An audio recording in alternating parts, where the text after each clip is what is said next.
Justin Renaud starts off with 7, 8, 9 hitters for Jacksonville against Connor Etheridge. He steps in and tries to get on base with a bunt, and he bunts it foul straight back towards us. We are just directly behind home plate. Renaud is this year batting right at 300. 0 home runs, 19 RBI. Second pitch here by Etheridge is low for a ball, and the count now is 1-1. Only 50 at-bats for Renaud this year, and that's low for this JHS lineup.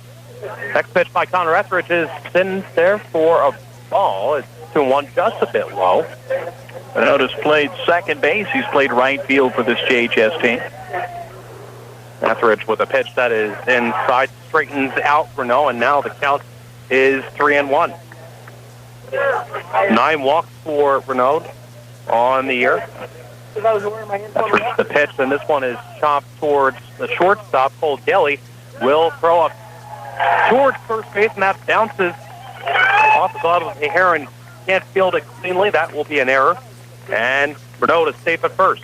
First base runner of the ball game, as good as Daly had looked in previous ground balls. That time he struggled with the ball hit right at him. Hung back a little bit on it, rushed the throw, and threw it too low. You're right. That's an E6, and 3 of the first 6 outs by Jacksonville have been reported by SHG's shortstop. So now it's Zeke Rowe, the right fielder, stepping in for Jacksonville, and he swings the first pitch over the third baseman's head into left field, and that'll be a single for Rowe. And quickly now, Jacksonville has runners at first and second. Their first 2 batters have reached here in the third inning. We used to call that an artificial turf hop, as it bounced well over the head of the third baseman who had crept in, Albers. Talking to people about what's the biggest thing about this turf, they say it's bouncy. It's good turf. An example of that right there. Now, Cody Wood will bunt on his first attempt, and he bunts foul behind home plate, the center fielder for Jacksonville. Wood this year batting .272 with 2 home runs and 26 runs scored. Steve Jones had to come back, the umpire, to retrieve the baseball. It is Barlow at second, Rowe at first, and this pitch by Connor Etheridge is swung on and missed by Corey Wood. Cody Wood has played all 3 outfield positions in left field tonight. 0-2 the count to Wood. High school professional baseball playoff action here from Sacred Heart Griffin. Etheridge with a pitch that is well outside, maybe trying to,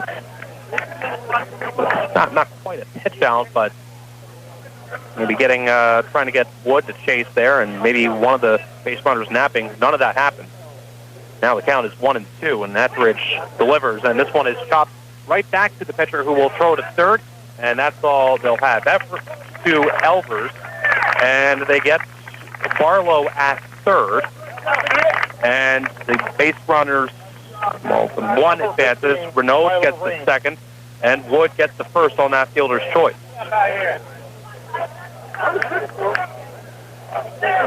We turn things over to the top of the lineup now. Tyler Ring, the pitcher, sets in there for Jacksonville, and he grounded out to short in his first plate appearance in the first.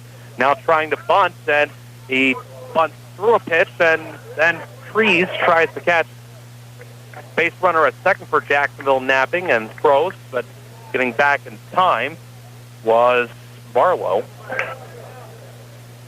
I'm a little bit surprised he was bunting in a situation like that. I'd like to see Ring swing away here, a .367 average on the season. Working out the stretch as Etheridge, and Ring sends that to third, and the throw to second base, and the runner is out. That was Corey Wood, and now there are 2 outs. Runner at third, that advancing is Zeke Rowe. And now we will have Andy Jackson, the shortstop for JHS. He, like Tyler Ring in the first inning, grounded out to short. Score at the route baseball game against Bricksville Perry at Lewistown, 0-0 in the bottom of the third here. Here it's 0-0. We're in the top of the third. Runners at first and third. Zeke Rowe Right fielder standing at third for Jacksonville. Tyler Ring at first. 2 outs in the top of the third inning. Jackson takes this pitch from Connor Etheridge inside. It is 0-2.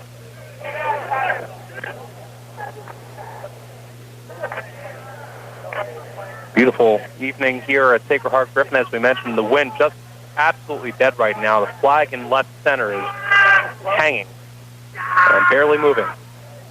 Etheridge checking at first, and now pitches to Jackson, who grounds right to the first baseman, Heron.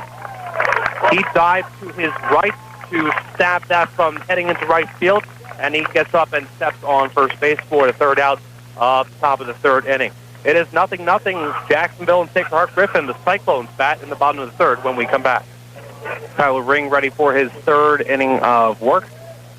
And the first pitch is taken inside for a ball by Cole Daly. Shortstop for the Cyclones. 1-0 the count.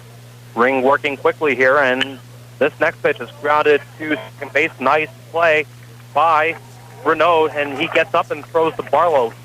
Scooped that up, falling down on one knee, spun and threw to first, and Barlow makes the easy put out. 4-6. That's the beauty part of this turf, is that you get true hop, so you know where the ball's going. It's just positioning your glove and body as such to be able to stop it. He did a good job of going down on one knee to do just that.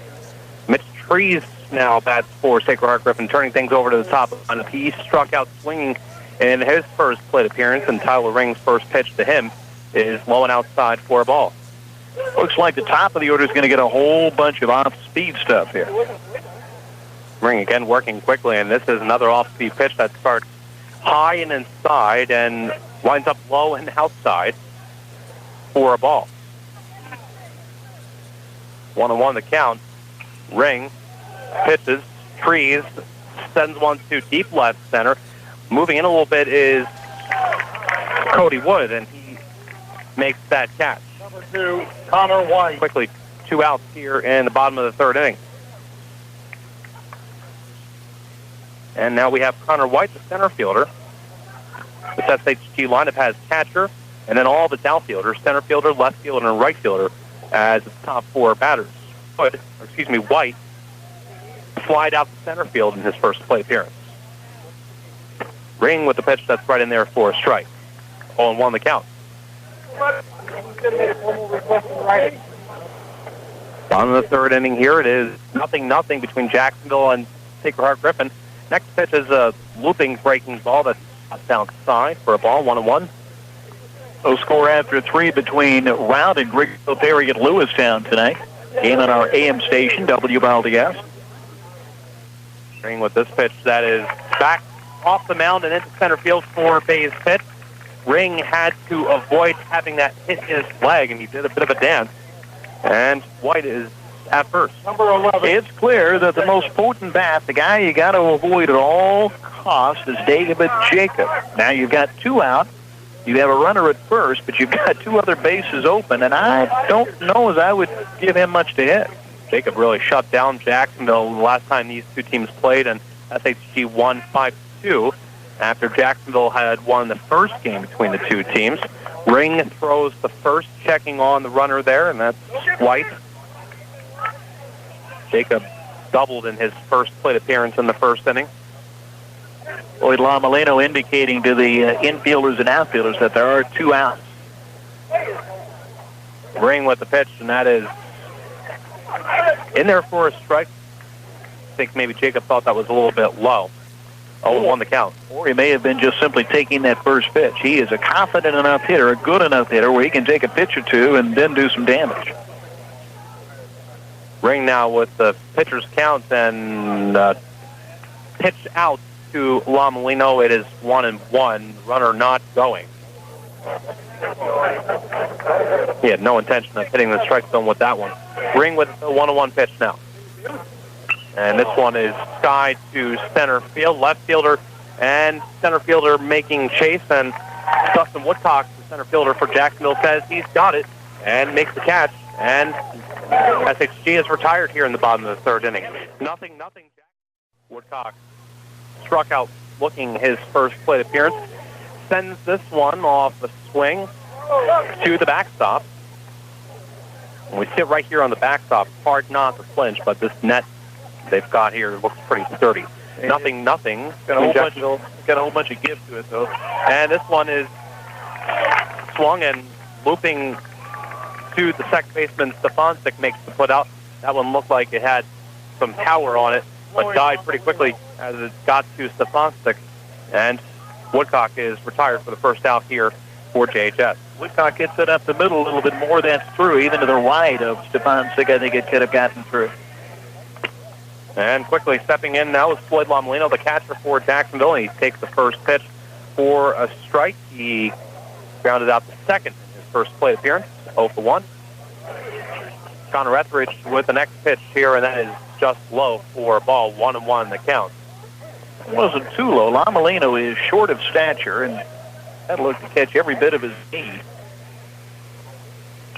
Etheridge with the pitch, and Lomolino sends it into center. Coming in for that one is Connor White, center fielder for Sacred Heart Griffin, and he makes the catch. They move right along here in the fourth inning with 28. Clayton, the designated hitter for Jacksonville, where he struck out looking in his first play appearance in the second inning. Reminder again, we've got Cardinal baseball to follow. Pre-game schedule is at 8:35. Where takes the first pitch inside for a ball, backed up his upper torso just a little bit. Etheridge, wearing number 10 for SHG, throws this one in for a strike. A breaking ball that had Wary's all sorts of fooled there. Etheridge doing a good job of mixing up that off-speed stuff with the fastball. 1-1 the count, and this pitch bounces off of Trees' glove and to the backstop. So that'll be a ball, 2-1. No base runners, no worries for SHG. Number one seed here in this regional on their home field. Of course, they finished with almost identical records as Jacksonville in the regular season. Wary's sends this one sharply foul on the right side, and that gets out of play. No chance for any of the fielders for Griffin on that right side. Etheridge with the pitch, and this one is sent up the middle for a base hit in between short and second. Wary's is aboard safely with the single. So the second hit of the ball game for JHS. Rowe had a base hit previous inning. Brendan Barlow. And that'll bring up Brendan Barlow, the first baseman. He grounded out to short in the second inning. Etheridge ready and pitches, and this one is chopped foul, and Ryan Elvers was ready to field it. The home plate umpire saying that's foul territory. Barlow did a little too much umpiring for my taste because he headed down to first base, saw that it was foul, and started slowing up. That ball takes a weird hop. You never know. Barlow standing on top of the plate, batting right-handed, and this pitch is taken for a ball, and Trees, and stepping towards first, looks like he was thinking about throwing to first, and that is where Clayton Wary stands. Lone base Jacksonville here. 0-0 in the top of the fourth inning. Etheridge with the pitch, and that one is just inside, and Trees had to do some dancing to make sure that stayed in front of him, and the count is now 2-1. I'm impressed with the progress that both Wearies and Barlow have made at the plate since the start of the season. Etheridge with the pitch, and this one is popped up in the infield, and Cole Daly says he's got it for SHG, and he makes that catch. Then it's Jacksonville retired here in the top of the fourth inning. One runner left on base off that one single, and it doesn't score, so it's still 0-0. Sacred Heart Griffin batting in the bottom of the fourth inning. Bottom of the fourth inning, and it's Sacred Heart Griffin batting here. 0-0 between them and Jacksonville as we continue our coverage of regional high school baseball playoff action. Of course, we have Ralph playing on our sister station, WLDS, currently. Steve Sartori, the right fielder, steps in for Sacred Heart Griffin, and he takes the first pitch for a ball, and he chops the second one, and that is just fair on the right field line. Retrieving that is Zeke Rowe for Jacksonville. Going for two is Sartori, and he is in there with a sliding double. Leadoff double for Sacred Heart Griffin. Good strong throw from right field from Zeke Rowe. Made it fairly close, but Sartori appeared to have a double the whole way. Number 6, Corey Mason. Brings up Corey Mason. He struck out as well in his first plate appearance in the second inning. He struck out swinging. If we have 3 strikeouts for Tyler Ring still in this game. Yep. And the check on the runner at second. Sartori gets back in time as Ring spins and deals. And he had to slide back in head first.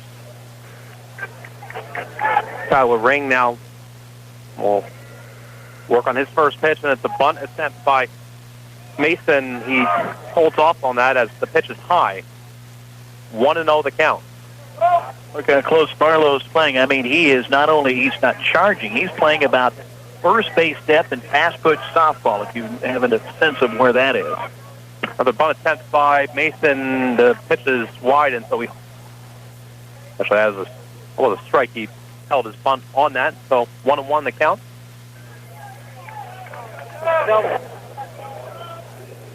Ring working out of the stretch on the 4th inning, and another bunt attempt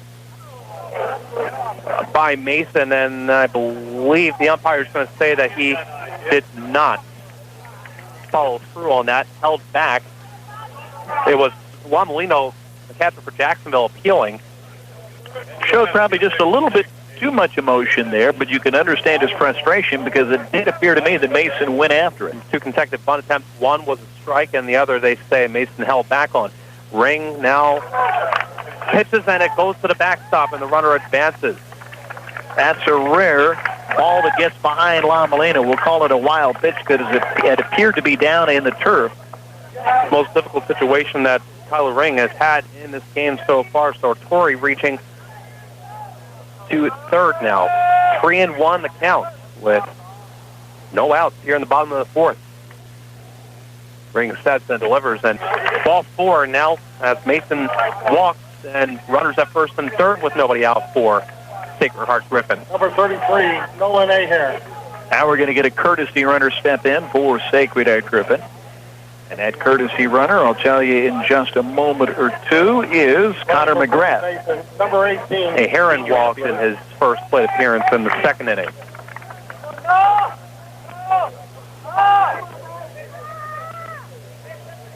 And as Sacred Heart Griffin's coach discusses the switch with the umpire, we await the resumption of baseball.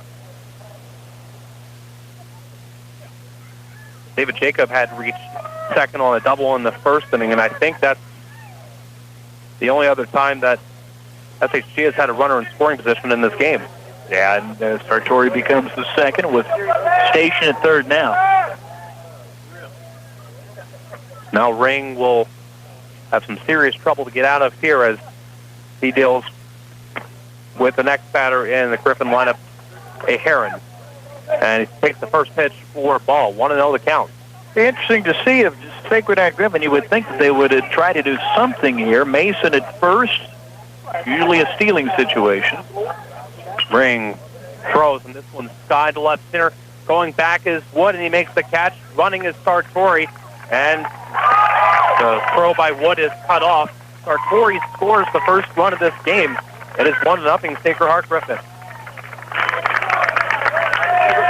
Now you need to get a little bit of that momentum back if you're JHS, and the way to do that is to get a quick out here, possibly a infield double play, and get out of the inning, get back on offense, and see what damage you can do there. So Heron drives in the first run of the game, and now it's Ryan Helbers, the third baseman. He flew out to left field in his first plate appearance. And takes the first pitch here for strike. Taking a lot of time, Elvers looking down at third base to see maybe if they want to put Mason in motion. Actually, it's not Mason, but McGrath in motion at first.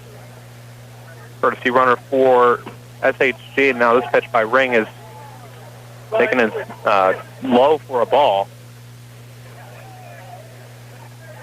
Football field located directly north here of the baseball field. Quite a complex here at SHG. 1-1 the count. Ring throws back to first, and the courtesy runner there for SHG, McGrath, gets back in time. 1-0 Sacred Heart Griffin leading. Ring with the pitch, and this one gets to the backstop, and McGrath will advance to second base. Second time a ball's gotten past Lomolino in this inning, and the first time it wound up eventually with Griffin scoring a run. Lomolino again let the ball get behind him. That was probably more pass ball than it was a wild pitch. And this one is smack foul behind us. Luckily avoids any cars. They're parked back there. It's 2-2 the count with one out here in the bottom of the fourth. Game has slowed down in pace mainly because we've had a run scored and base runners on base. Ring with the pitch, and this one is fouled back right about the same spot as the last one. Again, avoids hitting a car. This one came closer. Ring just is, he's controlling, even though his team's behind at this point, he's doing a good job of mixing as his pitches. If you take away the two balls that get behind Lomolino, it's a different game at this point. One out, the runner McGrath at second base. Courtesy runner for Griffin, and this one is smacked in the right field for a base hit. There will be a play at the plate as Lomolino makes the catch off of the throw into run field by Zeke Rowe. Rowe throws out McGrath, who tried to score from second off of that single by Elvis. I think SHG fans are arguing what we saw, too. It looks like Lomolino had the ball in one hand and the glove in the other, tagged him with the glove, but the ball was in the opposite hand. Now they're having a discussion. Two umpires, Tanner Jones and Steve Jones. Now Tim Birch is going to be pulled into this discussion as well. So I think there's two umpires that seen different things. Now they're going to bring Birch back in and see if he can settle the difference between the two. But it was clear that Lomolino had the ball in his right hand, glove in his left hand, and it was very clear to me that McGrath was tagged with the glove hand that did not have the ball.